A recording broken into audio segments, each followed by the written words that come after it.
You could say it was an unusual evening of theater because of what was said and because of who was saying it. The Poets Theater at Harvard ended its first full season in years last night with actors Bill Murray, Christopher Reeve, and Stockard Channing headlining a cast of celebrity readers. Marcus Jones was there. Here was the strangest pair in the world anywhere. Eve in the bells and grass kneeling, and he telling his story low. Singing birds saw them go. Poetry readings. They're seldom the stuff of television fare, but when the readers include a Ghostbuster and a superhero, it somehow makes air. Such was the case for this celebrity reading last night at Harvard's Sanders Theater. This living hand, now warm and capable of earnest grasping, would, if it were cold and in the icy silence of the tomb, so haunt thy days and chill thy dreaming nights that thou wouldst wish thine own heart dry of blood. So I'm always ready to come back to Boston and perform in something if I'm asked. Why is that? I love it here. You know, my brother lives nearby. I've got a lot of friends in Boston. It's a nice place to come. In fact, Catherine Walker, who organized, one of the organizers of the evening, I know her since I was in repertory theater down in Princeton when I was 13. So it's just doing a favor I thought it'd be fun to do. Poetry. I too dislike it. There are things that are important beyond all this fiddle. Actress Stockard Channing, a former student at Radcliffe, began the evening with verses written by Marianne Moore.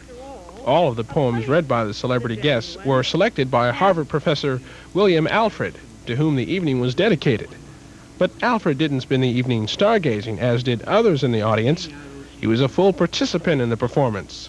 Here he explains the common thread in Anglo-Saxon poetry. Peter, pumpkin eater. That's the mean line of Anglo-Saxon poetry.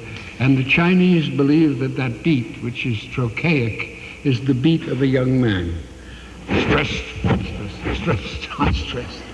And certainly the beat, the heartbeat of English poetry is that, because it comes out of the nursery rhymes. I can't prove it, but...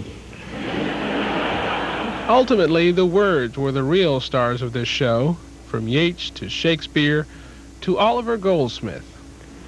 When lovely woman stoops to folly and finds too late that men betray, what charms can soothe her melancholy? What art can wash her guilt away? The tumult and the shouting dies, the captains and the kings depart. Still stands thine ancient sacrifice, an humble and a contrite heart. But let them all take counsel together and let it come to naught. Let them decree and do thou cancel it. Let them gather themselves and be scattered. Let them embattle themselves and be broken. Let them embattle and be broken. Howdy-do and then goodbye mixes just like laugh and cry. Deaths and births and worst and best tangled their contrariest. And now you've gay bracelets and bright feathers 3. Yes, that's how we dress when we're ruined, said she.